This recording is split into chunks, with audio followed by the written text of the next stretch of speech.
Hello everyone, welcome to One Day Before. Today we're doing chemistry special science. We'll be doing 4 chapters in this session. The first is chemical reactions and equations.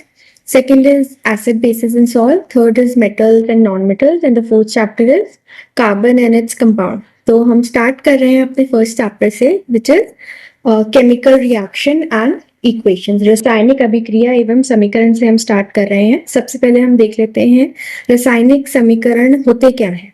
जब भी एक या उससे ज्यादा अभिकारक एक या उससे ज्यादा उत्पाद बनाते हैं उसे हम एक रासायनिक अभिक्रिया कहते हैं। यहाँ आप एग्जाम्पल देख सकते हैं, हमारे पास आयरन है। आयरन को हमने रिएक्ट करवाया है कॉपर सल्फेट के साथ, जो कि हमें प्रोडक्ट दे रहा है आयरन सल्फेट और कॉपर। जो लेफ्ट साइड पर होता है वो हमारा होता है रिएक्टेंट यानी कि अभिकारक, और जो राइट साइड पे होता है वो हमारा होता है प्रोडक्ट यानी कि उत्पाद। हमें कैसे पता लगेगा कि कोई रासायनिक अभिक्रिया करी गई है, ये देखने के लिए हम कुछ हमारे पैमाने हैं जिन्हें हम देख सकते हैं। या तो कोई ना कोई गैस उसके अंदर से निकलती है, कोई गैस उसमें से इवॉल्व हुई है तो हम कह सकते हैं रासायनिक अभिक्रिया हुई है, या फिर टेम्परेचर उसका चेंज होता है। अगर एक्सोथर्मिक रिएक्शन है हमारा तो वो जो जिस टेस्ट ट्यूब में या बीकर में जहां पर भी एक्सपेरिमेंट हो रहा है वहां पर वो हीट प्रोड्यूस करेगा। नेक्स्ट हमारे पास आता है फॉर्मेशन ऑफ प्रेसिपिटेट, यानी कि किसी ना किसी तरीके का लवण वहां पर बनेगा, तब हम कह सकते हैं रासायनिक अभिक्रिया हुई है। या फिर उसके कलर में या उसके स्टेट में, उसकी अवस्था में अगर बदलाव आता है तो हम कह सकते हैं रासायनिक अभिक्रिया हुई है। इसके बाद हमारे पास आता है बैलेंसिंग इक्वेशंस। अगर हमारे पास कोई भी अभिक्रिया दी गई है तो उसका लेफ्ट हैंड साइड और उसका राइट हैंड साइड यानी अभिकारक और उत्पाद दोनों बराबर होना चाहिए। Law of conservation of mass जब हम पढ़ते हैं तब हम देखते हैं कि जो द्रव्यमान है ना तो वो बनाया जा सकता है ना ही वो बिगाड़ा जा सकता है। इस कारण से जितना अभिकारक आप उसमें डालेंगे उतना ही आपका उत्पाद आना चाहिए। जो हम जहाँ पर आप एग्जाम्पल देखेंगे कि हमने कार्बन और ऑक्सीजन लिया है, बट हमारे पास जो उत्पाद आ रहा है वो आ रहा है कार्बन डाइऑक्साइड। कार्बन डाइऑक्साइड में ऑक्सीजन में O2 है, जबकि यहाँ पर हमने केवल एक ही O डाला है। तो यहाँ पर ये वाली जो हमारी रिएक्शन है ये गलत हो जाएगी। नीचे आप जो रिएक्शन देखेंगे, यहाँ देखेंगे कि हमने एक कार्बन लिया है, इसके साथ हमने 2 ऑक्सीजन लिए हैं, तब उस केस में हमारे पास CO2 बनकर आ रहा है। यहाँ पर आप देखिए कार्बन हमने एक लिया है, यहाँ पर कार्बन एक लिया है तो एक ही कार्बन है, और ऑक्सीजन के हमने 2 मॉलिक्यूल्स लिए तो हमारे पास 2 ही मॉलिक्यूल्स निकल कर आ रहे हैं। तो ये रिएक्शन हमारा सही है। नेक्स्ट एक और हम एक बार करके देख लेते हैं कि इसको हम अगर हमें इक्वेशन बैलेंस करनी हो तो हम उसे किस प्रकार से करेंगे। तो सबसे पहले तो आप इस तरीके की एक टेबल बनाएंगे जहां पर आप लेफ्ट हैंड साइड में आपको क्या दिया हुआ है और वो कितने नंबर में है वो हम लिख लेंगे, और राइट हैंड साइड में हमें क्या दिया है और वो कितने नंबर उसके अवेलेबल हैं हम वो लिख लेंगे। यहाँ पर हम एक एग्जाम्पल करके देखते हैं। यहाँ पर हमें फेरस के लेफ्ट हैंड साइड में एक मॉलिक्यूल हमें दिया हुआ है, राइट हैंड साइड में आयरन का 2 मॉलिक्यूल्स दिए हुए हैं। हाइड्रोजन के यहाँ पर 2 मॉलिक्यूल्स दिए हुए हैं, राइट हैंड साइड में भी हमारे पास 2 ही मॉलिक्यूल्स हैं। लेफ्ट हैंड साइड में हमारे पास ऑक्सीजन का 1 मॉलिक्यूल है, जबकि राइट हैंड साइड में हमारे पास ऑक्सीजन के 3 मॉलिक्यूल्स हैं। इनको बैलेंस आउट करने के लिए यहाँ पर हमने आयरन के आगे 2 ऐड कर दिया। यहाँ पहले 2 नहीं था, अब हमने यहाँ पर 2 ऐड कर दिया है। तो हमारा लेफ्ट हैंड साइड में भी अब 2 हो गए और राइट हैंड साइड में भी हमारे 2 आयरन के मॉलिक्यूल्स हो गए। हाइड्रोजन जबकि यहाँ पर 2 है और यहाँ पर हमने 3 ऐड करा है ऑक्सीजन को पहले बैलेंस आउट करने के लिए। जब हमने ऑक्सीजन को बैलेंस आउट किया तो यहाँ लेफ्ट हैंड साइड में ऑक्सीजन हमारा 3 हो गया, जबकि राइट हैंड साइड में भी ऑक्सीजन हमारा 3 ही है। लेकिन हाइड्रोजन यहाँ पर हमारा चेंज हो गया, जिस वजह से अब यहाँ पर हमारा हो गया 6 हाइड्रोजन हो गए। तो उसको बैलेंस करने के लिए हमने यहाँ पर हाइड्रोजन के आगे 3 ऐड करा है, यहाँ पर भी अब हमारे 6 हाइड्रोजन हो गए हैं। इसके बाद हम आते हैं टाइप्स ऑफ रिएक्शन पे। सबसे पहला हमारा जो रिएक्शन आता है वो है कॉम्बिनेशन रिएक्शन, संयोजन अभिक्रिया। संयोजन अभिक्रिया में दो अभिकारक को मिलकर हमारे पास कोई एक उत्पाद निकल कर आता है, जैसे कि अभी हमने पहले भी देखा था, कार्बन के साथ हमने O2 ऐड करा है तो हमारे पास CO2 निकल कर आया है। ये हमारा है संयोजन अभिक्रिया। संयोजन अभिक्रिया ज्यादातर केसेस में एक्सोथर्मिक होती है। एक्सोथर्मिक यानी ऊष्माक्षेपी, यानी कि ये हीट ऊष्मा देती है, ऊष्मा उत्पाद करती है। जैसे कि कोई भी चीज दहन की प्रक्रिया जो है वो एक ऊष्माक्षेपी अभिक्रिया है। इसके बाद हमारा आ जाता है डिकम्पोजिशन रिएक्शन यानी कि वियोजन अभिक्रिया। वियोजन अभिक्रिया में कोई एक चीज, एक अभिकारक दो उत्पाद बनाता है। इस केस में हमें हीट या फिर कोई ना कोई इसको एक स्टिमुलस हमें यहाँ पर इसे देना होगा। ऐसे रिएक्शन जहां पर हीट रिक्वायर्ड होती है, हीट हमें देनी पड़ती है, ऊष्मा हमें देनी पड़ती है, ऐसे रिएक्शंस को हम एंडोथर्मिक या फिर ऊष्मा शोषी अभिक्रिया भी कहते हैं। इसके बाद हमारे पास जो डिकम्पोजिशन रिएक्शन है, वियोजन अभिक्रिया, हमारे पास तीन तरीके की वियोजन अभिक्रियाएं आ जाती है। पहला है हमारे पास थर्मल डिकम्पोजिशन, ऊष्मीय वियोजन, यानी कि यहाँ पर ऊष्मा देने पर एक चीज दो भागों में टूट जाएगी। जैसे कि यहाँ पर आप एग्जाम्पल देख सकते हैं, CaCO3 को जब हमने हीट दिया तो हमारे पास ये निकल कर आया है CaO, यानी कि बिना बुझा चूना और कार्बन डाइऑक्साइड। पहले ये था चूना पत्थर, चूना पत्थर ऊष्मा देने पर बिना बुझा चूने के रूप में हमारे पास आया है। इसके बाद हमारे पास आता है फोटोलिटिक डिकम्पोजिशन यानी कि प्रकाशीय वियोजन। प्रकाशीय वियोजन सूर्य के प्रकाश की उपस्थिति में होने वाला वियोजन है। इसका एक एग्जाम्पल आप देख लीजिए। 2AgCl जब सूर्य के प्रकाश में होता है यहाँ पर, तब उस केस में हमारे पास ये 2Ag प्लस Cl2 निकल कर आता है। तो ये एक फोटोलिटिक डिकम्पोजिशन है। आप देखते होंगे बहुत सारी ऐसी चीजें हैं जिन्हें हम जो बॉटल में रखते हैं तो वो डार्क कलर की बॉटल होती है। वो इसलिए रखा जाता है ताकि उसके अंदर प्रकाशीय वियोजन से जो भी कॉम्पोजिशन, जो भी दवाइयां या कोई चीज आपने उसके अंदर रखी है, वो इस प्रकाशीय वियोजन से खराब ना हो जाए। इसके बाद हमारे पास आता है इलेक्ट्रोलिटिक डिकम्पोजिशन यानी कि वैद्युत वियोजन, जिसके अंदर हमें विद्युत या इलेक्ट्रिसिटी हमें देनी होती है। उसके बाद हमारा अगला रिएक्शन आता है जो कि है डिस्प्लेसमेंट रिएक्शन। डिस्प्लेसमेंट रिएक्शन बहुत जरूरी है, तो आप जरा इसे ध्यान से देखें। विस्थापन अभिक्रिया ये हमारी है।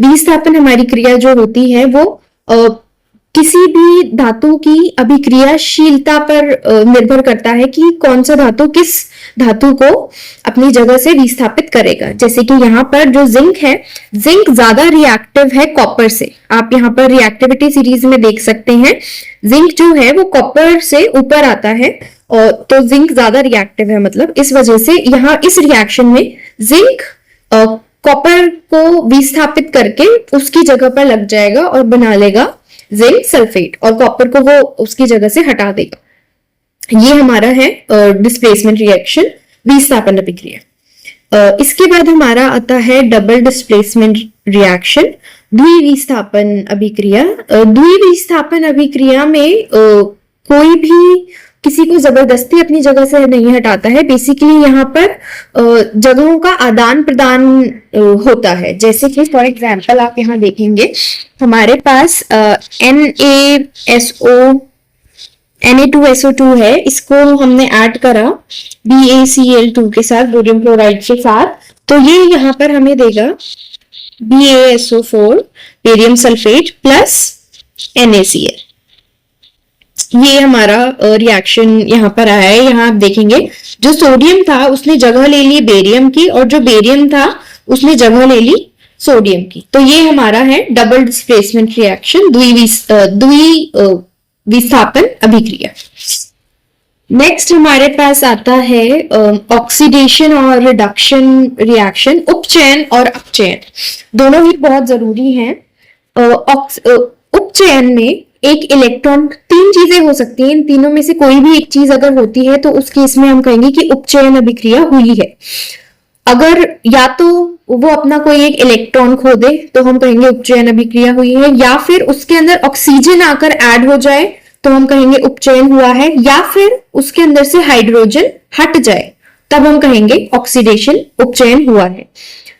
रिडक्शन में या तो कोई इलेक्ट्रॉन उसने गेन करा है, उस केस में हम कहेंगे रिडक्शन हुआ है, अपचयन हुआ है, या फिर कोई ऑक्सीजन उसके अंदर से हट जाए, उस केस में हम कहेंगे अपचयन हुआ है, या फिर उसके अंदर हाइड्रोजन आ जाए तब हम कहेंगे अपचयन हुआ है। जैसे कि यहाँ पर आप एग्जाम्पल देखेंगे एक, हमारे पास ZNO है, ZNO के अंदर जब हमने कार्बन ऐड करा तो यहाँ पर कार्बन के साथ ऑक्सीजन ऐड हो गया और जिंक के साथ Zn के साथ ऑक्सीजन हट गया। तो इस केस में यहाँ पर जिंक का रिडक्शन हुआ है और कार्बन का ऑक्सीडेशन हुआ है, क्योंकि कार्बन ने एक ऑक्सीजन गेन कर लिया है, इस वजह से उसका ऑक्सीडेशन हो गया है, और जिंक ने जो ऑक्सीजन था वो लूज कर दिया है। तो इस केस में ये हुआ है। यहां पर हमारे पास इसके साथ साथ और जो चीज आती है ऑक्सीडेशन और रिडक्शन के अलावा, जो चीज ऑक्सीडेशन करती है, उपचयन करती है, वो कहलाती है उपचयक, और जो चीज अपचयन करती है वो कहलाती है अपचयक। यहां पर ZNO का तो उपचयन हुआ है, बट ZNO का उपचयन करा किसने है? कार्बन ने। तो उस केस में कार्बन जो है हमारा वो उपचयक हो जाएगा। और यहां पर कार्बन का उपचयन हुआ है, लेकिन कार्बन का उपचयन करा किसने? ZNO ने। तो उस केस में वो उपचयक हो जाएगा। इसके बाद हमारे पास आता है रिडॉक्स रिएक्शन। रिडॉक्स रिएक्शन होता है जब ऑक्सीडेशन मतलब उपचयन और अपचयन दोनों साथ साथ जब हो रहे होते हैं, एक साथ जब हो रहे होते हैं, तब वो कहलाता है रिडॉक्स रिएक्शन। जैसे जो हमने पहले एग्जाम्पल यहाँ पर देखा था, ये भी हमारा रिडॉक्स रिएक्शन का एग्जाम्पल था, और ये भी हमारा रिडॉक्स रिएक्शन का ही एग्जाम्पल है, क्योंकि हमारे पास पहले Fe था। Fe जो है हमारा वो उसके अंदर एक ऑक्सीजन यहाँ पर ऐड हो गया है, इस वजह से यहाँ पर इसका ऑक्सीडेशन हुआ है, और Cu का, कॉपर का यहाँ पर रिडक्शन हुआ है। इसके बाद हम आ जाते हैं, हम उपचयन दैनिक जीवन में कहां पर देखते हैं? दो जगह है जहां पर हम उपचयन बहुत आसानी से दो जगहों पर देख सकते हैं। पहला हमारा आता है करोजन। करोजन यानी कि संक्षारण। जैसे कि किसी भी चीज पर जंग लग जाती है, रस्टिंग जो होती है, जैसे लोहे पर लगती है, या फिर जिंक पर ऑक्सीडेशन होता है, तो वो हमारा कहलाता है करोजन या फिर संक्षारण। और इससे बचने के लिए हम गैल्वेनाइजेशन यानी कि यशद लेपन करते हैं। जिंक पर यशद लेपन किया जाता है, और लोहे जैसी चीजों पर हम पेंट करते हैं, जिससे कि उसे संक्षारण से बचाया जा सके। इसके बाद हमारा आता है रैंसिडिटी यानी कि विकृत गंधिता। विकृत गंधिता तब होती है जब तेल या तेल वाली जो खाने होते हैं उनके अंदर ऑक्सीडेशन उपचयन जब होता है, तो जो खाना है वो खराब हो जाता है, और उसकी वजह से फूड पॉइजनिंग और स्टमक इन्फेक्शन जैसी चीजें हो सकती हैं। लेकिन अब रैंसिडिटी से बचा कैसे जा सकता है? पहली बात तो यह है कि आप उसे ऑक्सीजन या वायु के कांटेक्ट में आने ही ना दें, जिसके लिए आप एयर टाइट कंटेनर्स का इस्तेमाल करें जिसके अंदर से हवा ना जाए। दूसरा आपका ऑप्शन है टेम्परेचर आप कंट्रोल करें, रेफ्रिजरेशन, फ्रिज में ठंडी तापमान में आप उसे रखें। थर्ड आपका है पैकिंग विद नाइट्रोजन, यानी कि अगर आप नाइट्रोजन, जो आप बाजार से चीजें खरीदते हैं उसके अंदर नाइट्रोजन गैस भरी हुई होती है, उसका कारण यही है कि नाइट्रोजन गैस जो है वो ऑक्सीजन को नहीं आने देती। ऑक्सीजन जब प्रेजेंट नहीं होती, नाइट्रोजन उसके अंदर भरी हुई होती है, तो ऑक्सीडेशन होने के चांसेस, उपचयन होने के चांसेस कम हो जाते हैं। और तीसरा हमारे पास आता है प्रिजर्वेटिव। प्रिजर्वेटिव्स यानी कि हम एंटीऑक्सीडेंट हम उसके अंदर ऐड करते हैं ताकि हमारा जो भी खाना हो वो खराब ना हो। ये हमारा फर्स्ट चैप्टर यहीं पर खत्म होता है। इसके अंदर एक चीज जो और यहाँ पर जरूरी है वो है कि जो हमने ये जो रिएक्शंस पढ़े हैं, जैसे कि हमारे पास ये जो हमारे पास Fe2O3 आ रहा है, ये बेसिकली रस्ट है। तो इसका कलर पूछा जा सकता है जो कि होता है रेडिश ब्राउन। उसके बाद BaSO4 बेरियम सल्फेट जो हमने अभी ऊपर देखा था यहाँ पर, इसका कलर हमारा होता है व्हाइट से येलो के बीच में इसका कलर होता है। ओडोरलेस ये एक कंपाउंड होता है, यानी कि इसके अंदर से किसी भी प्रकार की गंध नहीं आती है। उसके बाद हमारे पास AgCl2 है। AgCl2 जो कि फोटोलिटिक डिकम्पोजिशन में आता है, ये हमारा व्हाइट कलर का होता है। इसके अलावा एक क्वेश्चन जो यहाँ पूछा जा सकता है वो है कि जब हम इलेक्ट्रोलिसिस हमारा हो रहा होता है, यानी कि हमारा विद्युत वियोजन होता है, उस केस में हम कई बार जो पानी के अंदर H2SO4 हम यहाँ पर ऐड करते हैं। जो हमारे पास बीकर होता है जिसके अंदर रिएक्शन हो रहा होता है, इसके अंदर हम H2SO4 ऐड करते हैं, जिससे कि होता बेसिकली क्या है, वाटर की कंडक्टिविटी जो है वो काफी कम होती है। यानी कि वाटर इलेक्ट्रिसिटी को कंडक्ट कर तो सकता है, बट बहुत अच्छी तरीके से कंडक्ट वो नहीं कर सकता इलेक्ट्रिसिटी को, जिस वजह से हम H2SO4 यहाँ पर ऐड करते हैं ताकि जो इलेक्ट्रिसिटी है वो ठीक तरीके से यहाँ पर कंडक्ट हो पाए। ये दो क्वेश्चंस हैं जो आपको जानना जरूरी है। इसके बाद हम आ जाते हैं अपने नेक्स्ट चैप्टर पे, which is acid, basis and salt. Acid और बेस आप सभी जानते हैं, दो हमारे क्षार और अम्ल। अम्ल जो है उसका pH 0 से 7 के बीच में रहता है। जो हमारी pH स्केल है उसके अंदर 0 से 7 के बीच में हमारा एसिड रहता है। और इसके बाद हमारा जो बेस है वो हमारा 7 to 14 के बीच में यहाँ पर हमारा बेस रहता है। एसिड जो है उसके अंदर H+ आयंस वो देता है। एसिड ब्लू लिटमस पेपर को रेड लिटमस पेपर में कन्वर्ट कर देता है और एसिड खट्टा होता है, ये फिजिकल प्रॉपर्टी है। इसके बाद हमारा बेस जो है, बेस OH आयंस देता है। बेस रेड लिटमस पेपर को ब्लू लिटमस पेपर में कन्वर्ट कर देता है और बेस कड़वा होता है स्वाद में। इसके बाद हमारे पास आ जाते हैं इंडिकेटर्स। इंडिकेटर्स यानी कि सूचक, जो कि कोई भी पदार्थ हमारे पास जो है वो अम्ल है या क्षारक है, ये हमें बताते हैं। इंडिकेटर्स हमारे पास 3 तरीके के होते हैं। फर्स्ट हमारे पास जो इंडिकेटर आता है वो है हमारा नेचुरल इंडिकेटर। ये हमारे जो 3 इंडिकेटर्स ये आपको दिख रहा है, लिटमस, रेड कैबेज और टर्मरिक, ये तीनों ही, इसके साथ साथ चाइना रोज भी हमारा एक नेचुरल इंडिकेटर है, यानी कि जो प्रकृति में उपलब्ध है इंडिकेटर्स। उसके बाद हमारे आ जाते हैं सिंथेटिक इंडिकेटर। सिंथेटिक यानी कि जो प्रकृति में उपलब्ध नहीं है, जो हम खुद बना रहे हैं, वो हमारे हैं सिंथेटिक इंडिकेटर। इसके अंदर हमारे पास 2 नाम है, जो कि है फेनोल्फथलीन और मिथाइल ऑरेंज।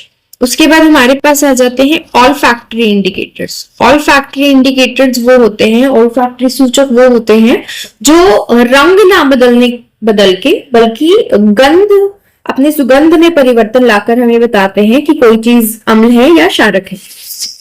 तो ये हमारे 3 अनियन, वनीला और क्लोव यानी लौंग, ये हमारे ऑल्फैक्टरी इंडिकेटर्स। और किस तरीके से ये रिएक्शंस करते हैं वो आप यहाँ पर देख सकते हैं। इसके बाद हमारा आता है रिएक्शंस विद मेटल्स, यानी एसिड और बेस का रिएक्शन धातुओं के साथ। जब भी एसिड और बेस का रिएक्शन होता है धातु के साथ, किसी भी एसिड या बेस का रिएक्शन होता है धातु के साथ, उस केस में हमारे पास एक धातु लवण बनकर आता है, साथ ही साथ हमारे पास हाइड्रोजन गैस निकल कर आती है, जो कि हमने ये एक्सपेरिमेंट भी करा हुआ है। जब टेस्ट ट्यूब के पास एक जलती हुई कैंडल लेकर आई जाती है, तो उस केस में ये एक पॉप ध्वनि के साथ बर्स्ट होती है। पॉप साउंड यहाँ पर आता है, जिससे कि ये जलती है। यहाँ पर आप रिएक्शन देख सकते हैं, हमने Zn का रिएक्शन करवाया है H2SO4 के साथ। तो हमारे पास ये हमारा है मेटल सॉल्ट ZnSO4 और हमारे पास ये हाइड्रोजन गैस इवॉल्व हुई है। ये हमारा पहला था एसिड बेसिस के साथ रिएक्शन मेटल का। उसके बाद हमारे आ जाते हैं मेटल कार्बोनेट्स। मेटल कार्बोनेट्स होते हैं, जैसे कोई भी मेटल हमने यहाँ ले लिया, जैसे हमने कहा सोडियम हमने यहाँ लिया, और कार्बोनेट यानी CO3, और बाइकार्बोनेट मतलब HCO3, हाइड्रोजन कार्बोनेट भी हम इसे कहते हैं। तो या तो Na, ये हमारा हुआ एक मेटल कार्बोनेट, ये हमारा हुआ मेटल बाइकार्बोनेट। तो इनका रिएक्शन हम करवा रहे हैं बेस के साथ। जब हम इनका रिएक्शन करवाते हैं मेटल कार्बोनेट और मेटल बाइकार्बोनेट का, तो कोई रिएक्शन नहीं आता है, किसी भी प्रकार की अभिक्रिया बेस के साथ ये नहीं करते हैं। लेकिन जब एसिड के साथ हम इनका रिएक्शन करवाते हैं, तब वो हमें धातु लवण, कार्बन डाइऑक्साइड और वाटर देते हैं। ये जो कार्बन डाइऑक्साइड, ये हम टेस्ट कर सकते हैं, ये जो कार्बन डाइऑक्साइड यहाँ पर रिलीज हो रहा है, जब इसे लाइम वाटर से पास किया जाता है तो हमारा जो लाइम वाटर है वो मिल्की हो जाता है, वो दूधिया कलर का हो जाता है। ये आप यहाँ पर रिएक्शन देख सकते हैं। हमने सोडियम कार्बोनेट का रिएक्शन करवाया है HCl के साथ, एसिड के साथ, तो हमारे पास ये लवण आया है, हमारा धातु लवण, वाटर H2O और हमारे CO2। और जब इस CO2 को यहाँ पर हमने पास करवाया है, तो ये हमारा है लाइम वाटर, इसके साथ जब हमने यहाँ पर पास करवाया तो हमारे पास ये रिएक्शन आया है, और यहाँ पर जो इसका कलर है वो मिल्की हो जाएगा, हमारे पास कैल्शियम कार्बोनेट निकल कर यहाँ पर आया है। इसको अगर फर्दर आप करना चाहते हैं, इसको और आप पास कराते अगर आप रहेंगे, तो यहाँ पर आप वैसे करवा सकते हैं, तब हमारा ये और डार्क कलर का हो जाएगा। इसके बाद हमारा आता है न्यूट्रलाइजेशन रिएक्शन। न्यूट्रलाइजेशन रिएक्शन में हम एसिड का और बेस का एक दूसरे के साथ रिएक्शन करवा रहे हैं। इसको हम हिंदी में कहते हैं उदासीनीकरण, उदासीनीकरण अभिक्रिया। जब इन दोनों का हम रिएक्शन करवाते हैं तो हमारे पास सॉल्ट और वाटर आता है। ये जो सॉल्ट हमारे पास आ रहा है, ये एसिडिक भी हो सकता है, अम्लीय भी हो सकता है, ये क्षारकीय भी हो सकता है, और ये उदासीन भी हो सकता है, डिपेंडिंग कि हमने कैसा, किस तरीके का एसिड और किस तरीके का बेस हमने यहाँ पर लिया है। यहाँ पर हमने, अगर हम स्ट्रॉन्ग एसिड लेते हैं और वीक बेस लेते हैं, तो हमारा जो सॉल्ट होगा वो एसिडिक होगा। अगर हम स्ट्रॉन्ग बेस लेते हैं और वीक एसिड लेते हैं, तो उस केस में हमारा जो लवण आएगा वो बेसिक होगा, क्षारकीय होगा। इस केस में हमारे पास जो हमने NaOH और HCl लिया है, ये दोनों ही स्ट्रॉन्ग एसिड और स्ट्रॉन्ग बेस है। तो यहाँ पर हमारा जो NaCl निकल कर आया है, ये न्यूट्रल है, ये उदासीन है। इसके बाद आता है acid with metal oxide. Metal oxide का मतलब है कोई भी धातु जिसके साथ ऑक्सीजन जुड़ी हुई, ये हमारे मेटल ऑक्साइड्स हो जाते हैं। मेटल ऑक्साइड को जब हम एसिड अम्ल के साथ रिएक्ट करवाते हैं, तो हमारे पास लवण और H2O निकल कर आता है। यहाँ आप देखोगे हमारे पास कैल्शियम ऑक्साइड है, जिसका रिएक्शन हमने करवाया है HCl के साथ, तब हमारा आ रहा है CaCl2 और H2O। इसके बाद हमारे आता है बेस। जो है हमारे बेस मेटल ऑक्साइड्स के साथ रिएक्ट नहीं करते हैं, क्योंकि metal oxide in it self is basic. Metal oxide खुद भी क्योंकि क्षारकीय ही होते हैं, इस वजह से बेस मेटल ऑक्साइड्स के साथ रिएक्ट नहीं करते हैं। बेस रिएक्ट करते हैं नॉन मेटल ऑक्साइड्स के साथ। नॉन मेटल ऑक्साइड में जैसे यहाँ पर आप देखेंगे, ये हमारा एक बेस है, बेस को हमने CO2 के साथ रिएक्ट करवाया है, CO2 नॉन मेटल ऑक्साइड ही है, तब हमारे पास CaCO3 और H2O यहाँ पर निकल कर आया है। इसके बाद हमारा आ जाता है acid and base in water. Acid जो वाटर में हमें H+ आयंस देता है और H3O+ बनाता है। H3O+ को हम कहते हैं हाइड्रोनियम आयंस। बेस जबकि वाटर में हमें OH- आयंस देता है। जो हमारे क्षारक होते हैं, क्षारक सभी क्षारक पानी में घुलनशील नहीं होते हैं। वे क्षारक जो पानी में घुलनशील होते हैं वो हमें क्षार कहलाते हैं। सभी क्षार क्षारक होते हैं, लेकिन सभी क्षारक क्षार नहीं हो सकते, ये चीज आप ध्यान रखिएगा। कुछ क्षारक ही हैं जो कि पानी में घुलनशील होते हैं और क्षार कहलाते हैं। अब एक चीज का यहाँ पर ध्यान रखने की जो जरूरत है वो है कि एसिड और बेस जब हम वाटर में बात करते हैं तो कभी भी हम वाटर को एसिड में नहीं डालेंगे, क्योंकि जब हम वाटर को एसिड के अंदर डालते हैं, H2O को जब हम किसी भी एसिड के अंदर डालते हैं तब हीट प्रोड्यूस होती है, और हीट अगर प्रोड्यूस हो रही है तो इसका मतलब है यहाँ पर एक्सोथर्मिक रिएक्शन हो रहा है, और एक्सोथर्मिक रिएक्शन होने की वजह से जो एसिड है वो उछल कर बीकर से बाहर भी आ सकता है, और बीकर जो हमारा है वो टूट भी सकता है, फट भी सकता है, जिस वजह से आपको चोट लग सकती है। इस वजह से कभी भी पानी को एसिड में नहीं डाला जाता है, हमेशा जो एसिड है उसी को हम हमेशा पानी के अंदर डालते हैं। Same with base. इसके बाद हमारा आता है पीएच। पीएच को हम कहते हैं potence of H hydrogen. Potence का मतलब है पावर। पोटेंस एक जर्मन वर्ड है, इसका मतलब होता है power of hydrogen ions basically. 1 to 14 हमारी स्केल होती है। 7 से आगे जितने भी नंबर्स हमारे जा रहे हैं 14 तक, ये हमारे होते हैं बेस, और 7 से पीछे जितने भी हमारे नंबर जा रहे होते हैं वो हमारे होते हैं एसिड। इसके बाद हमारा प्रोसेसेस कुछ आ जाते हैं। जो हमारा फर्स्ट प्रोसेस हमारे पास आ रहा है वो हमारे पास आ रहा है क्लोर अल्कली प्रोसेस। क्लोर अल्कली प्रोसेस जो है इसके अंदर हम इलेक्ट्रोलिसिस करते हैं सोडियम क्लोराइड का, जिससे कि हमें अचीव होती है, जिससे कि हमें मिलती है NaOH, सोडियम हाइड्रोक्साइड, Cl2 और H2। ये हमें प्राप्त होती है। इसके अंदर इलेक्ट्रोलिसिस किया जाता है और इलेक्ट्रिसिटी पास की जाती है। एक एक्वस सोल्यूशन होता है NaCl का, जिसके थ्रू इलेक्ट्रिसिटी पास की जाती है, और ये जो NaCl हमारे पास है ये NaOH में कन्वर्ट हो जाता है, यानी कि जो Cl है वो यहां से हट जाता है और OH आयंस यहां पर ऐड हो जाते हैं सोडियम के साथ। एनोड वाले साइड में हमारा क्लोरीन गैस रिलीज होती है, और कैथोड वाले साइड में हमारी हाइड्रोजन गैस रिलीज होती है, और कैथोड वाले साइड पर ही NaOH बनता है। इसके बाद हमारा आ जाता है अच्छा, इनका यूज भी है। जो हमारा यहाँ से जो भी चीजें हमारे पास रिलीज होकर आई हैं, जैसे Cl2 आया है, Cl2 HCFC, PVCs और वाटर को ट्रीट करने में, इन सब चीजों के अंदर काम आता है। NaOH हमारा जो यहाँ से निकल कर आया है वो सोप बनाने में, पेपर बनाने में, बहुत सारे क्लीनिंग एजेंट्स बनाने के अंदर हमारा यूज आता है। और H2 हमारा जो है वो एक फ्यूल मार्गरीन के फॉर्म में यूज आता है।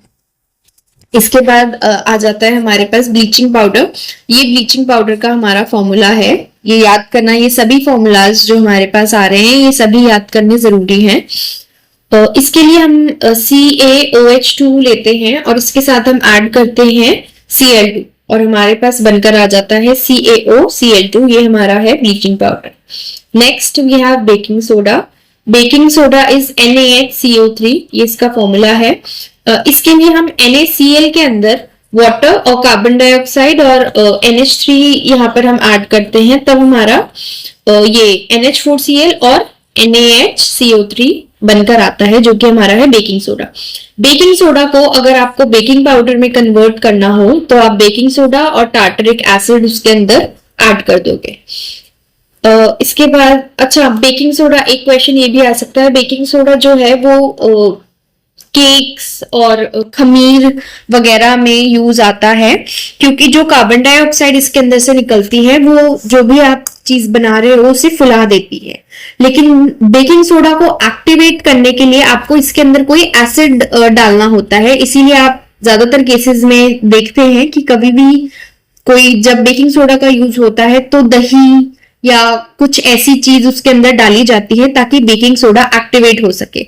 लेकिन जब बेकिंग पाउडर का यूज होता है तब ऐसा नहीं हमें करना होता, तब हमें दही या ऐसी कोई चीज नहीं डालनी होती। रीजन, क्योंकि यहाँ पर टार्टरिक एसिड ऑलरेडी उसको एक्टिवेट करने के लिए प्रेजेंट है।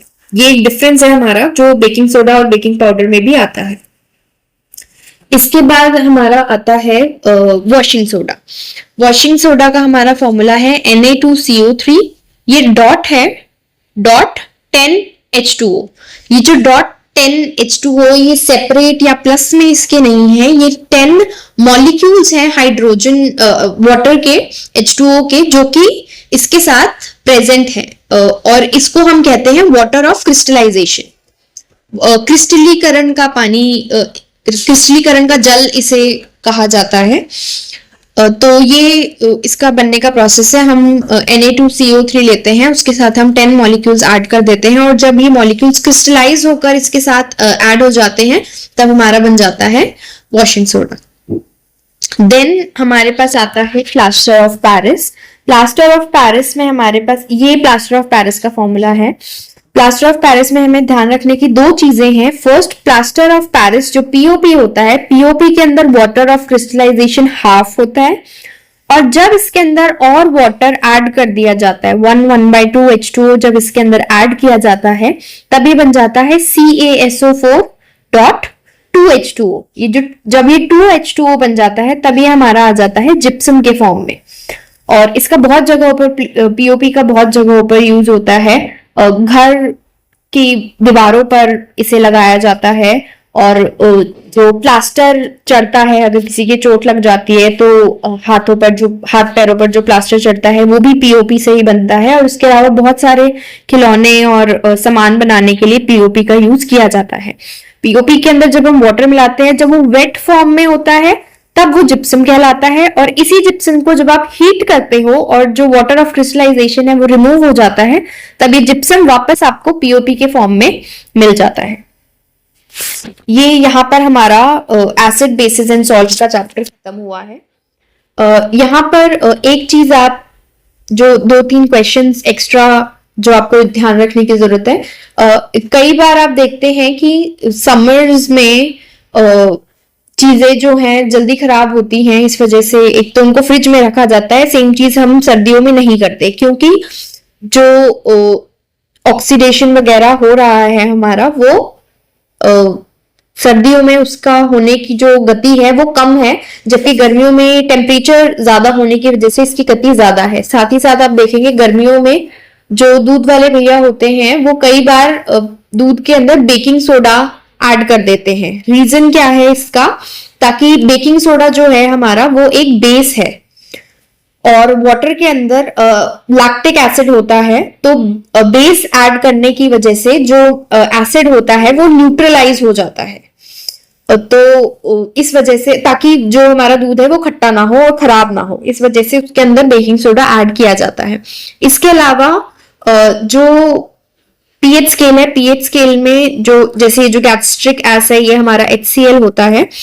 HCl अगर ड्राई HCl कभी होता है और उसके अंदर हम लिटमस या पीएच स्केल में उसको टेस्ट करने की कोशिश करें तो ड्राई HCl गैस जो है वो कभी भी लिटमस का कलर चेंज नहीं करती है, क्योंकि लिटमस या पीएच पेपर को सबसे पहले वेट होने की जरूरत है, गीला होने की उसको जरूरत है, तभी वो आपको कोई रिएक्शन दे पाएगी, कभी वो आपको एक इंडिकेट कर पाएगी कि जो आपने उसको दिया है वो आपके पास एसिड है या बेस है। लेकिन ड्राई HCl होने की वजह से जो हमारा पीएच पेपर या लिटमस पेपर होता है वो वेट नहीं होता, इस वजह से वो कुछ भी चीज इंडिकेट नहीं करता है। इसके अलावा एक क्वेश्चन आ सकता है कि HCl और HNO3 जो होते हैं वो इलेक्ट्रिसिटी कंडक्ट कर सकते हैं, लेकिन अल्कोहल और ग्लूकोज जैसी चीजें होती हैं वो इलेक्ट्रिसिटी कंडक्ट नहीं कर सकती। इसका रीजन ये है, HCl में और HNO3 में दोनों के अंदर ही H है, ये दोनों ही एसिड्स हैं, यहाँ पे H+ आयंस जो हैं रिलीज हो जाते हैं, और H+ आयंस जो हैं वो इलेक्ट्रिसिटी कंडक्ट करने में हेल्प करते हैं, जबकि ग्लूकोज जो हमारा है 6H12O6 है, और यहाँ पर इसको पानी में मिलाने पर किसी भी तरीके के H+ आयंस या इन इटसेल्फ भी किसी भी तरीके के H+ आयंस रिलीज नहीं होते हैं, इस वजह से ये इलेक्ट्रिसिटी कंडक्ट नहीं कर सकता है। इसके अलावा जो हमारी एसिड पीएच स्केल है, पीएच जो हमारा है वो डेली लाइफ में किस तरीके से यूजफुल है, आप देखेंगे कि सॉइल जो है, सॉइल का भी कुछ पीएच होता है, जिसके अंदर खेती बाड़ी किसान करते हैं उसका भी कुछ पीएच होता है। अगर मिट्टी हमारी ज्यादा एसिडिक हो जाती है तब हमें उसके अंदर कुछ बेस ऐड करना पड़ता है, ताकि जो हमारी मिट्टी है वो वापस नॉर्मल हो सके और सही पीएच पर आ सके, ताकि हम उसको यूज कर सके। और अगर वो बेसिक हो जाती है तो हमें कंपोस्ट वगैरह उसके अंदर ऐड करना होता है। इसके अलावा आप जानते होंगे कि गैस स्टमक में भी गैस्ट्रिक एसिड HCl रिलीज होता है, बट HCl ज्यादा रिलीज हो जाता है अगर तो एसिडिटी हो सकती है, जिसको ठीक करने के लिए हम एंटा एसिड लेते हैं। बेकिंग सोडा जो है वो एंटा एसिड का एक बहुत इंपॉर्टेंट पार्ट है, जो कि जो हमारा HCl यहाँ पर प्रोड्यूस हो रहा है, बेकिंग सोडा या एंटा एसिड जो भी आप ले रहे हो, इनो वगैरह, वो उसको न्यूट्रलाइज कर देता है। इसके बाद आता है कि जो हम ब्रश करते हैं वो हमारा बेसिक है। तो जो मुंह है उसका पीएच अगर बिगड़ता है तो जो हमारे दांत हैं उनके अंदर दंत क्षय हो सकता है, हमारे दांत खराब हो सकते हैं, जिस वजह से ये कहा जाता है कि जो 5.5 पीएच है उससे कम मान नहीं होना चाहिए मुंह का। इसी वजह से जो लोग ब्रश ज्यादा करते हैं, आप देखेंगे उनके जो दांत हैं वो उसकी बाहरी परत धीरे धीरे वो खराब होने लग जाती है और उनके दांत खराब हो जाते हैं। इसके बाद आता है हमारा next chapter which is metals and non metals, धातु व अधातु।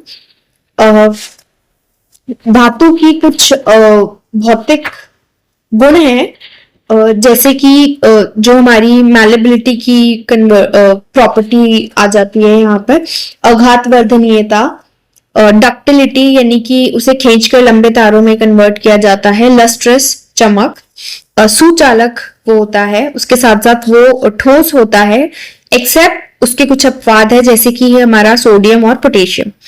इसके बाद जो धातु होते हैं वो सुचालक होते हैं हीट के भी, एक्सेप्ट हमारे पास यहाँ पर आ जाता है मरकरी और लेड, ये दोनों ही हीट को कंडक्ट नहीं करते हैं।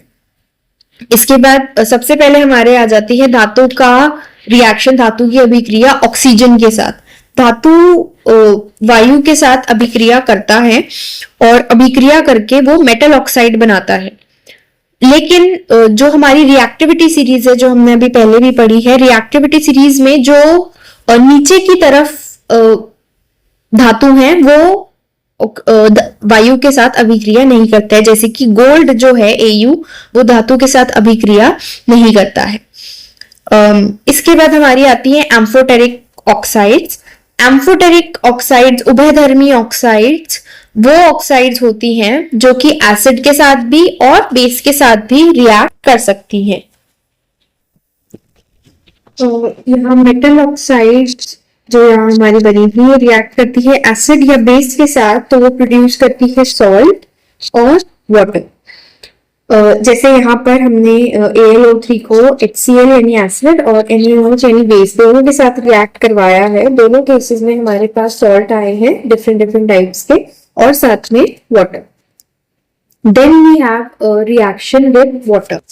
रिएक्शन विद वाटर हमारा जो होता है वो भी रिएक्टिविटी सीरीज के अकॉर्डिंग ही होता है। जब भी मेटल रिएक्ट करता है वाटर के साथ तो वो बनाता है मेटल ऑक्साइड पहले, और मेटल ऑक्साइड अगेन रिएक्ट करती है वाटर के साथ ही, तब वो बनाती है मेटल हाइड्रोक्साइड। तो आपको ये जो बीच का है ये याद रखने की जरूरत नहीं है, आप यहाँ देख सकते हैं metal plus water direct metal hydroxide भी बना सकती है। यहाँ पर हमारा जो रिएक्शन दिया हुआ है वो है ये Mg हमारा मेटल है, इसने वाटर के साथ रिएक्ट करा और इसने बनाया मैग्नीशियम हाइड्रोक्साइड MgOH2 और यहाँ पर हाइड्रोजन गैस रिलीज हुई है। अब यहाँ पर ये रिएक्टिविटी सीरीज के अकॉर्डिंग है हमारा, तो सोडियम पोटेशियम जैसे जो मेटल्स हैं ये बहुत ज्यादा रिएक्टिव होते हैं, इसीलिए इन्हें हम केरोसिन के अंदर डालकर रखते हैं ताकि वो किसी भी तरीके से वाटर के साथ रिएक्ट ना करें।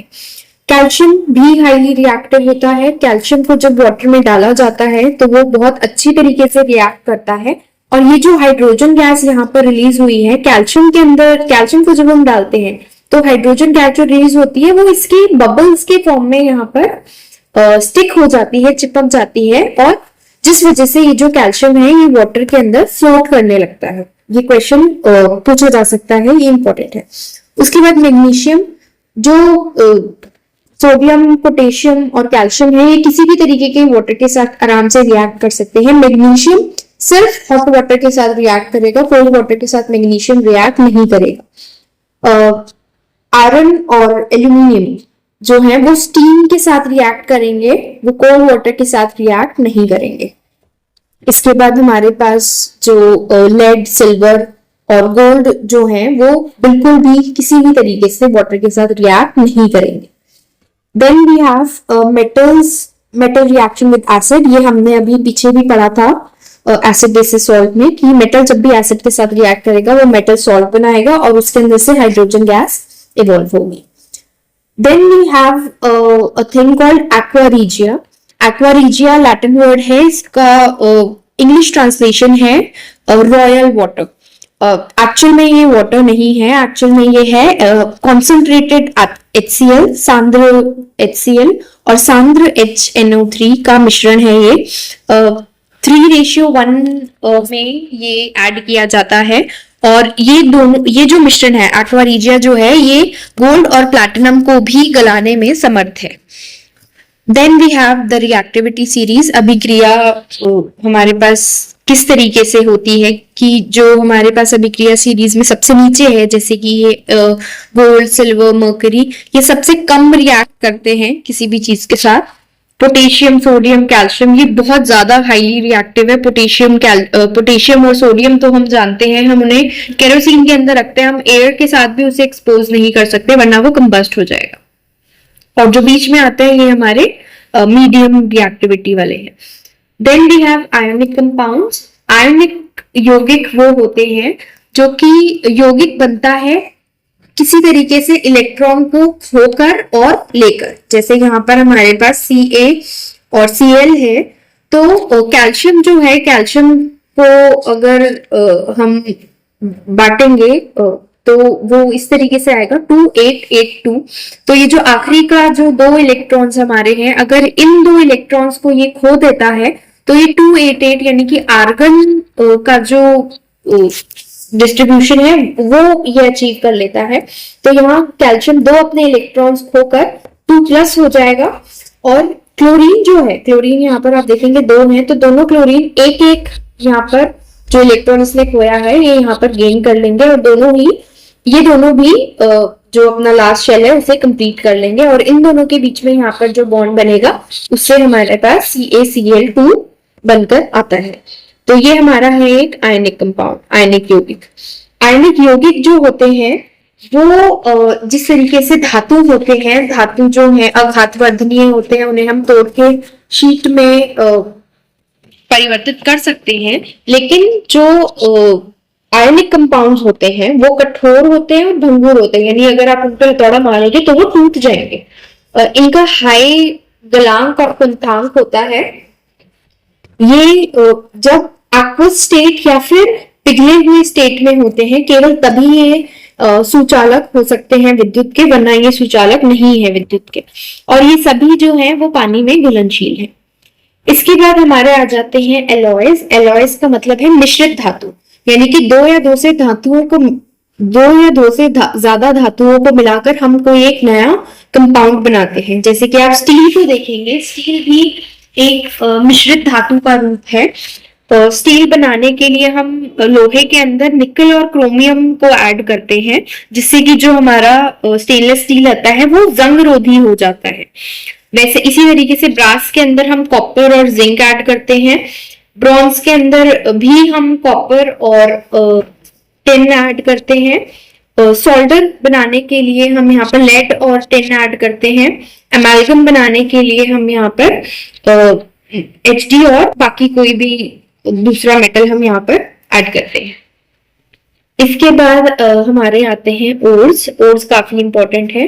ओर्स यानी कि अयस्क जो होते हैं वो कोई ऐसी जगह या ऐसा कंपाउंड जहां पर ऐसे खनिज जिसके अंदर किसी तरीके का कोई सा भी मेटल एक ऐसे फॉर्म में उपस्थित हो जिससे कि हम उसे निकाल सकें। मेटल्स को निकालना माइनिंग कहलाता है। मेटल्स को निकालते वक्त जो इम्प्योरिटीज, जो गंदगी आती है वो गैंग कहलाती है।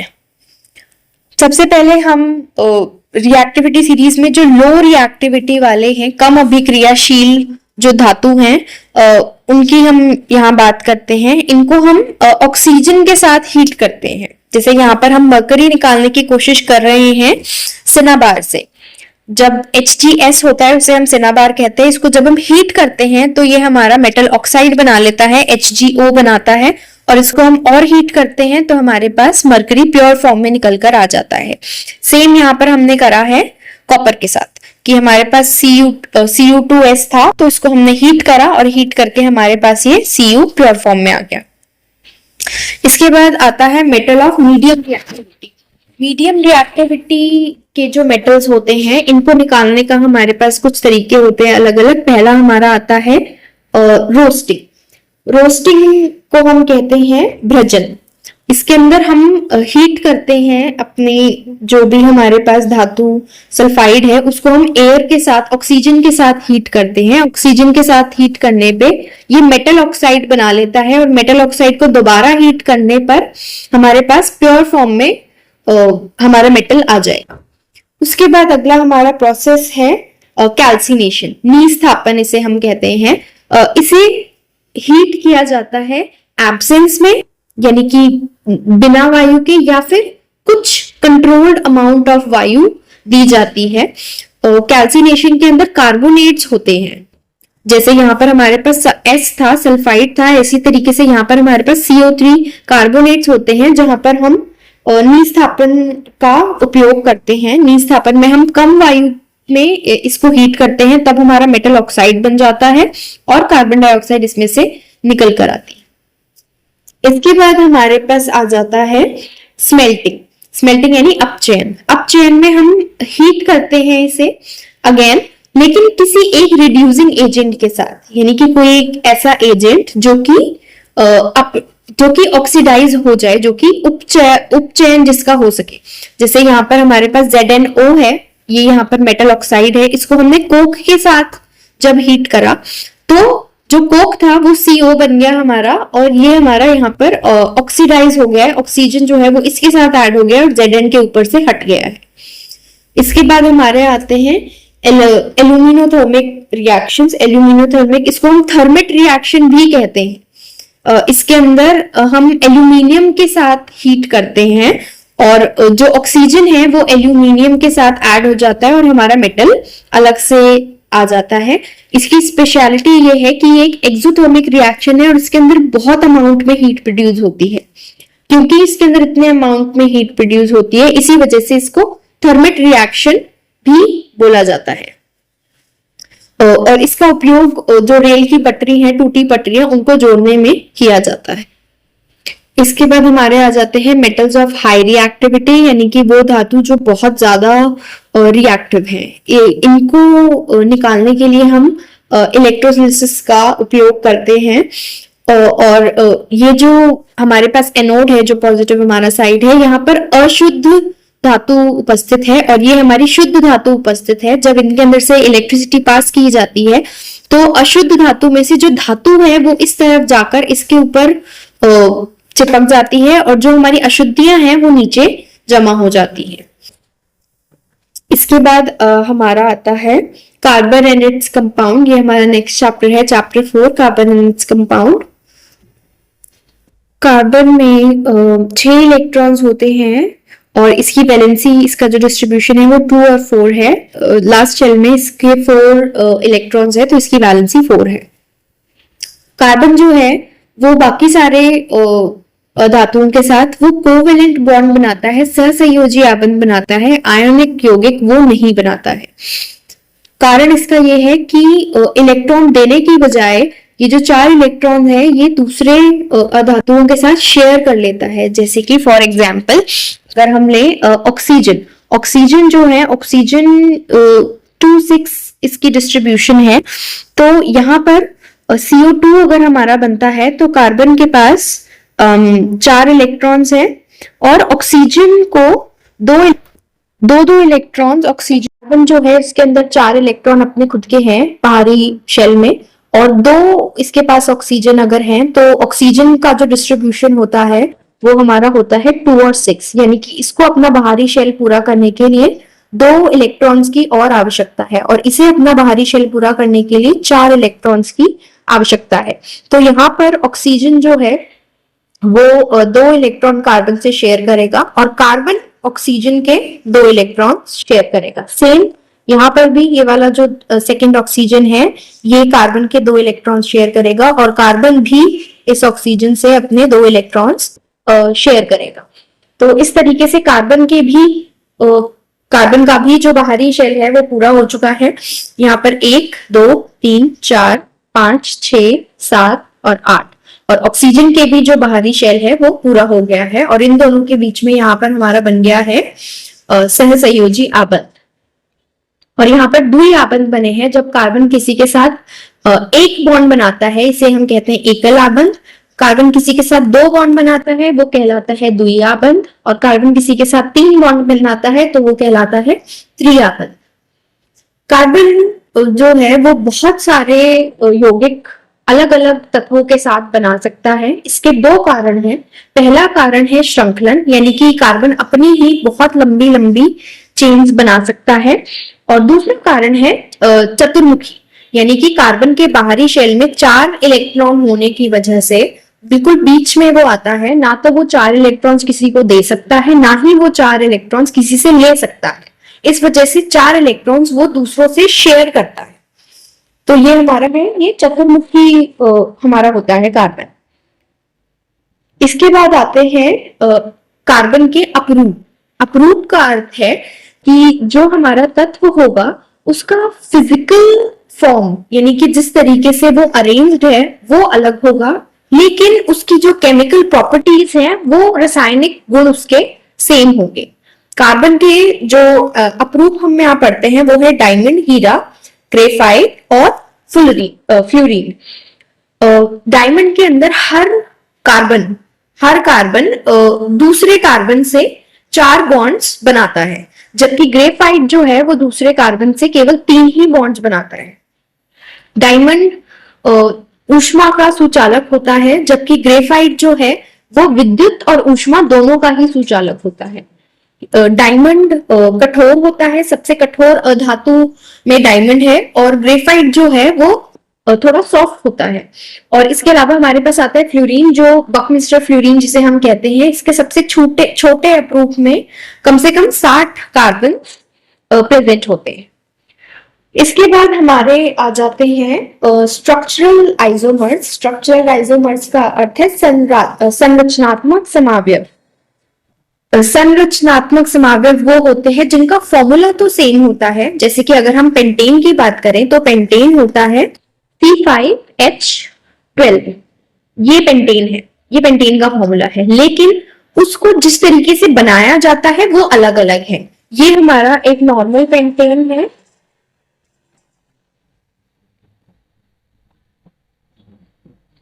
तो यहाँ पर पेंटेन जो है ये उसका फॉर्मूला है, बट जिस तरीके से उसे बनाया जाता है ये हमारा नॉर्मल पेंटेन है। यहाँ पर जब हम कार्बन को बीच में रखते हैं और CH3 चारों तरफ लगा देते हैं, ये हमारा नियो पेंटेन होता है और ये हमारा है आइसोपेंटेन। तो ये हमारे हैं स्ट्रक्चरल आइसोमर्स। इसके पास हमारे पास आ जाते हैं साइक्लिक स्ट्रक्चर आ जाते हैं। इसमें बेंजीन आ जाता है। इसके अलावा साइक्लोहेक्सेन भी साइक्लिक स्ट्रक्चर्स में आता है। इसके बाद नेक्स्ट हमारे पास है फंक्शनल ग्रुप्स। फंक्शनल ग्रुप्स यानी कि प्रकार्यात्मक समूह। प्रकार्यात्मक समूह वे समूह होते हैं जो किसी भी श्रृंखला के पीछे या आगे अटैच होकर उसे एक नए गुण, फिजिकल और भौतिक और रासायनिक गुण दे देते हैं। जैसे कि यहाँ पर आप देखेंगे, सबसे पहले हमारा जो फंक्शनल ग्रुप आ रहा है वो है क्लोरोब्रोमो का। तो क्लोरीन और ब्रोमीन किसी भी चेन में जब ऐड हो जाता है तब वो हमारा हो जाता है हेलो ग्रुप, हेलो हाइड्रोकार्बन। और जब हम इसे लिखते हैं, जब हम इनकी नाम पत्ती लिखते हैं तो क्लोरो और ब्रोमो नाम के आगे लगता है। फॉर एग्जाम्पल, अगर मैंने CH4 लिया है और CH4 के साथ अगर मैंने क्लोरीन ऐड कर दिया है तो ये मेरा हो गया क्लोरोमीथेन। के बाद हमारे पास अल्कोहल है। अल्कोहल में अगर मेरे पास C2H5 है लेट्स से, और इसके साथ मैंने OH अगर ऐड कर दिया है तो ये मेरा इथेन ऑल हो जाता है। जो इथेन है इथेन के पीछे ये जो ई है हमारा, ये हमारा यहाँ से हट जाएगा और यहाँ पर मेरा लग जाएगा ऑल, तो ये मेरा इथेनॉल अल्कोहल हमारा बन जाता है यहाँ पर। इसके बाद हमारा आता है एल्डिहाइड। जैसे कि मैं एग्जांपल लेती हूँ, अगर मैंने लिया है प्रोपेन, अगर मैंने लिया है, मान लो प्रोपेन हमारे पास होता है C3H8, हमारा ये प्रोपेन है। बट यहाँ पर जब CHO लगेगा तो वो एक यहाँ से हाइड्रोजन को हटाएगा, ये हमारा हो जाएगा C3H7CHO, तो ये मेरा बन गया है एल्डिहाइड। तो ये हमारा यहाँ पर बन जाएगा प्रोपेनल। तो यूजुअली यहाँ पे ई आता था, वो ई यहाँ से हट जाएगा और मेरा लग जाएगा अल। इसके बाद हमारे पास आता है कीटोन। कीटोन जो यहाँ पे ध्यान रखने की जरूरत यहाँ पर है वो ये है कि यहाँ पर भी CO लग रहा है और यहाँ पर भी CO लग रहा है। डिफरेंस ये है कि एल्डिहाइड जो है वो हाइड्रोकार्बन चेन के सबसे एंड में लगेगा, जबकि कीटोन जो है वो हाइड्रोकार्बन मतलब दोनों तरफ कोई ना कोई कार्बन या कुछ होगा। यहाँ पर भी कार्बन होगा, यहाँ पर भी कार्बन होगा, और ये जो CO मेरा लगा हुआ है ये बीच में लगे, तब हमारा कीटोन बनेगा। ठीक है, और जब हम इसे लिखेंगे तो हम इसे लिखेंगे जैसे अगर मैंने जैसे अगर मैंने ब्यूटेन लिया है तो यहाँ पे ई हट जाएगा मेरा और ये मेरा लग जाएगा ब्यूटेन ऑन। इसके बाद मेरा आता है कार्बोक्सिलिक एसिड। फॉर एग्जाम्पल अगर मैंने लिया है पेंटेन, अगर मैंने पेंटेन लिया है, पेंटेन का यहाँ पर मेरा जो फॉर्मूला होता है वो हमारा फॉर्मूला है C512। ये मेरा यहाँ फॉर्मूला है पेंटेन का। तो पेंटेन जो है, जब पेंटेन के पीछे की तरफ COOH लग जाएगा तब ये मेरा कार्बोक्सिलिक एसिड बन जाता है, और ये यहाँ पर मेरा हो जाता है ये मेरा पेंटेन जो है ये पेंटेन ओइक एसिड में यहाँ पे कन्वर्ट हो जाता है, पेंटेनोइक एसिड ये कन्वर्ट हो जाता है। तो ये हमारे थे फंक्शनल ग्रुप। इन्हीं फंक्शनल ग्रुप से हमारे बनती है होमोलोगस सीरीज। फॉर एग्जाम्पल अगर मैं कहूं कि मेरा फंक्शनल ग्रुप अल्कोहल है, तो जो मेरा methanol, ethanol, propanol, pentanol, butanol, ये सारे जो मेरे हो जाते हैं, ये मेरे हो जाते हैं होमोलोगस सीरीज। ठीक है, इसको यानी कि समजातीय श्रेणी। समजातीय श्रेणी, एक ही फंक्शनल ग्रुप सबके पीछे लग रहे हैं अगर, तो उस केस में मेरा ये हो जाता है समजातीय श्रेणी। जैसे कि ये मेथेनॉल, एथेनॉल, ये दोनों एक ही समजातीय श्रेणी में आएंगे। इसके बाद आते हैं केमिकल प्रॉपर्टीज। केमिकल प्रॉपर्टीज सबसे पहले है ऑक्सीडेशन रिएक्शन। ऑक्सीडेशन रिएक्शन हमने पहले भी पढ़ा था। ऑक्सीकरण यहाँ पर है। ऑक्सीकरण में क्या होता है, जो हमारे पास हाइड्रोकार्बन है उसके अंदर एक ऑक्सीजन ऐड हो जाता है। तो यहाँ पर हमारे पास C2H5 था, इथेनॉल था ये हमारे पास, C2H5OH इथेनॉल। यहाँ पर हमने O ऐड करा है। इस O को ऐड करवाने के लिए यहाँ पर हम एक उत्प्रेरक का हम यहाँ पर इस्तेमाल लेंगे, जो कि दो उत्प्रेरक यहाँ पर हमने लिए हैं। पहला हमारा है क्षारकीय KMnO4 और दूसरा हमारा है अम्लीय K2Cr2O7, और दोनों में ही हमने यहाँ हीट प्रोवाइड करी है और तब हमारा बनकर आया है इथेनोइक एसिड। ये जो C2H5OH था ये हमारा कन्वर्ट हो गया है CH3COOH में और H2O। ये फर्स्ट हमारा था ऑक्सीकरण अभिक्रिया। इसके बाद हमारे आ जाती है और सब्स्टिट्यूशन रिएक्शन। सब्स्टिट्यूशन यानी कि प्रतिस्थापन अभिक्रिया है। यहाँ पर हाइड्रोजन को रिमूव किया जाता है। जैसे कि यहाँ पर CH4 हमारे पास अगर है तो यहाँ पर एक हाइड्रोजन हट जाएगा और उस एक हाइड्रोजन की जगह क्लोरीन लग जाएगा। इसको जब हम हीट करते हैं तो हमारे पास CH3Cl प्लस HCl निकल कर आता है। इसके बाद हमारे पास आता है एडिशन रिएक्शन, संकलन अभिक्रिया। संकलन अभिक्रिया बहुत महत्वपूर्ण है। यहाँ पर जो अनसैचुरेटेड असंतृप्त हाइड्रोकार्बन होते हैं उनको संतृप्त हाइड्रोकार्बन बनाने के लिए हम ये अभिक्रिया करवाते हैं। जैसे यहाँ पर असंतृप्त यानी कि डबल बॉन्ड जिसके अंदर है, जब यहाँ पे डबल बॉन्ड है तो इसको हम यहाँ पर हम हाइड्रोजन ऐड करेंगे और निकल को हम यहाँ पर उत्प्रेरक के रूप में इस्तेमाल करेंगे। जब निकल की प्रेजेंस में ये रिएक्शन होता है तो ये जो दो हाइड्रोजन हमने यहाँ डाले थे ये यहाँ पर एक एक कार्बन के साथ जाकर जुड़ जाएंगे, तब हमारा ये जो असंतृप्त हाइड्रोकार्बन था अब ये संतृप्त हाइड्रोकार्बन में परिवर्तित हो। इस प्रक्रिया को हम हाइड्रोजनीकरण के नाम से भी जानते हैं। इसके बाद हमारा आता है एक्शन ऑफ सोप, यानी कि सोप किस तरीके से काम करता है, साबुन किस तरीके से काम करता है। साबुन की जो बनावट होती है इसके लिए सबसे पहले हमारे पास जो आगे का जो सिरा होता है, जो भारी सिरा होता है, ये हमारा जल रागी सिरा होता है, यानी कि यह पानी में रह सकता है। उसके बाद ये जो पीछे का सिरा है हमारा, ये हमारा जल विरागी सिरा होता है, ये पानी में रहना पसंद नहीं करता। और जब भी आप साबुन को किसी भी कपड़े पर या पानी के अंदर डालते हो तो ये जो जल विरागी सिरा है, ये जल विरागी सिरा जो तेल का निशान होता है, अगर ये तेल का निशान है तो जल विरागी सिरा यहाँ जाकर अटैच हो जाएगा और एज ए रिजल्ट जो हमारा जल रागी सिरा है जिसे पानी में रहना पसंद है वो पानी में ही रहेगा। ठीक है, जब आप इसको रगड़ोगे, रगड़ना इसलिए जरूरी है ताकि जब आप इसे रगड़ोगे तो ये जो जल विरागी सिरा है ये तेल के दाग से बाहर आना नहीं चाहेगा, जिस कारण ये इस तेल को अपने साथ ही लेकर चला जाएगा। और जब इस तरीके का स्ट्रक्चर हमारा, ये हमारे पास एक मॉलिक्यूल है, जब इस तरीके का निर्माण हमारे पास होता है तब वो कहलाता है मिसेल।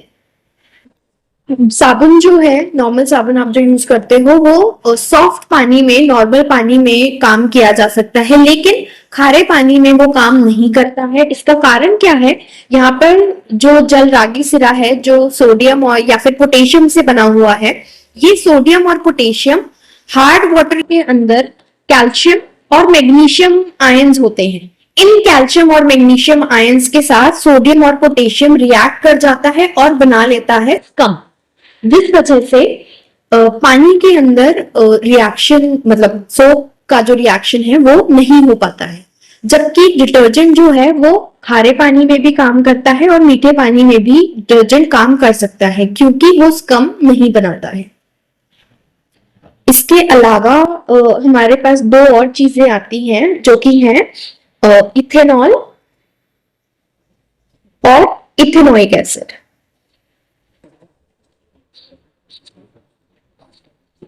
इथेनॉल जो है वो जल में घुलनशील होता है। इसका फॉर्मूला हमारे पास है C2H5OH, ये हमारा इथेनॉल है।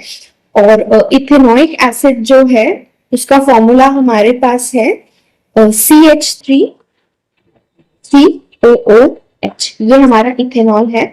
अभी जो हमने पीछे ऑक्सीकरण देखा था उसके अंदर हमने इथेनॉल को इथेनोइक एसिड में तब्दील होने की प्रक्रिया देखी थी।